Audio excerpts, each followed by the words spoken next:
যাচ্ছি। সর্বপ্রথম আমি আপনাদের কাছে জানতে চাই, রিক্সা, ভ্যান, অটো রিক্সা, সিএনজির কাছে টাকা উঠানো হতো, চাঁদা আদায় করা হতো, সে চাঁদা কি বন্ধ হয়েছে? সে বন্ধ কারা করেছে? জোরে বলেন না কেন? আমরা জামাত ইসলামীর পক্ষ থেকে এই বক্তৃতা দিয়ে চাঁদা বন্ধ করে দিয়েছি। এতে শ্রমিকরা খুশি না বেদা? তাহলে সকল শ্রমিকদের আজকে বেশি বেশি আশা তো প্রয়োজন ছিল এই প্রোগ্রামে। যদি খুশি না হন তাহলে বলে দিই আবার চাঁদা আদায় করুক। কি বলেন? সম্মানিত ভাইরা, দেশ এখনো চাঁদা মুক্ত হতে পারে নাই, কিন্তু আমাদের শ্রমিকদের আন্দোলন, আমরা শ্রমিক কল্যাণ ফেডারেশনের পক্ষ থেকে আমাদের আন্দোলন হলো আমরা এই দেশকে চাঁদা মুক্ত একটি দেশ করতে চাই। শ্রমিকেরা যেন তাদের নিজেদের শ্রমিকের মর্যাদা, তাদের যেটা প্রাপ্য ফিরে পায় এবং কোথাও যেন চাঁদা দিতে না হয়, এটাই তো শ্রমিকদের দাবি।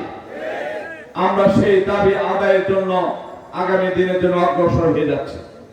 সম্মানিত ভাই বন্ধুগণ, বাংলাদেশ জামাত ইসলামী একটি সংগঠন, আমাদের সঙ্গে শ্রমিক কল্যাণ ফেডারেশন। শ্রমিক কল্যাণ ফেডারেশনের জনশক্তিরা তারা শ্রমিকদের মধ্যে কাজ করবে। শ্রমিকের তো বহু শাখা, কত শাখা বলেন, সকল 22টি শাখার মধ্যে যদি শ্রমিক অঙ্গনে কাজ করা যায় তাহলে এই দেশে শ্রমিকদের মাধ্যমে বিপ্লব করা সম্ভব। তাই আমি যারা আজকে উপস্থিত তাদেরকে প্রথমেই আমি নিবেদন করব, আপনারা প্রতিটি শাখায়, প্রতিটি শ্রমিক অঙ্গনে আপনাদের সংগঠন করে তুলুন। শুধু এই কোটি কয়েক শ্রমিককে নিয়ে আন্দোলন করা যাবে না। আপনারা প্রতিটি সেক্টরে, গ্রামগঞ্জে, প্রতিটি হাটে বাজারে, বিভিন্ন জায়গায় আপনারা শ্রমিক সংগঠন আরো মজবুতি অর্জন করার জন্য আপ্রাণ চেষ্টা চালিয়ে যান। আমরা বাংলাদেশ জামাত ইসলামীর পক্ষ থেকে একটি স্পষ্ট কথা বলে দিতে চাই, আমরা জুলাই সনদ অনুমোদন হয়েছে আমাদের আন্দোলনের ফলে, কিন্তু এই অনুমোদনের জন্য একটি গণভোট হওয়া দরকার। সেই গণভোটের দিন তারিখ এখনো ঠিক হয় নাই, যার কারণে জামাত ইসলামীর পক্ষ থেকে আবারও 27 তারিখে আমরা সারা দেশে জেলা পর্যায়ে বিক্ষোভ মিছিলের আমরা ডাক দিয়েছি। সমাবেশ এবং বিক্ষোভ মিছিলের আমরা ডাক দিয়েছি।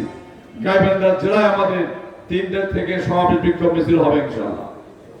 এই জন্য আমি আজকে এখানে আপনাদের সকলকে দাওয়াত দিচ্ছি, এই প্রোগ্রামের সকলেই আর 2টা থেকে 2:30টার মধ্যে গাইবান্ধায় হাজির হবেন ইনশাআল্লাহ। সম্মানিত ভাই বন্ধুগণ, জুলাই সনদ অনুমোদন হলো, কিন্তু গণভোটের তারিখ নির্ধারণ হচ্ছে না। আমাদের পক্ষ থেকে আমাদের দাবি হলো নভেম্বরের মধ্যেই এই ভোট হতে হবে, কিন্তু অন্য ভাইরা বলেন একই সঙ্গে ভোট হবে। এটা কোনো নিয়ম নয়, এটা কোনো গণভোট নয়, এটা একটা চক্রান্ত, এটা হলো ষড়যন্ত্র। তারা আগামী দিনে জাতীয় সংসদ নির্বাচনকে বানচাল করতে চায়। বিগত দিনের সরকার যেমন দিনের ভোট রাতে নিয়েছে, আবারও স্বপ্ন দেখা হচ্ছে অন্য ভাইরা যে এইভাবে কৌশল করে এই ভোটটাকে নষ্ট করা যায় নাকি। কিন্তু বাংলাদেশ জামাত ইসলামীর স্পষ্ট ঘোষণা, এই ভোট যথা সময় হবে এবং গণভোট আগামী জাতীয় সংসদ নির্বাচনে ফেব্রুয়ারিতে হবে, তার আগেই হতে হবে। এর থেকে জামাত ইসলামী ফিরে আসবে না। সময় রয় না। এই জন্য সর্বস্তরে সকল মহলের কাছে আমি নিবেদন করতে চাই, আসুন আমরা এই দেশের সুন্দর একটি পরিবেশে নির্বাচন চাই। এই দেশের জনগণ যাতে করে সত্যিকার ভাবে মানুষের অধিকার যারা মানুষ ফিরে পায়।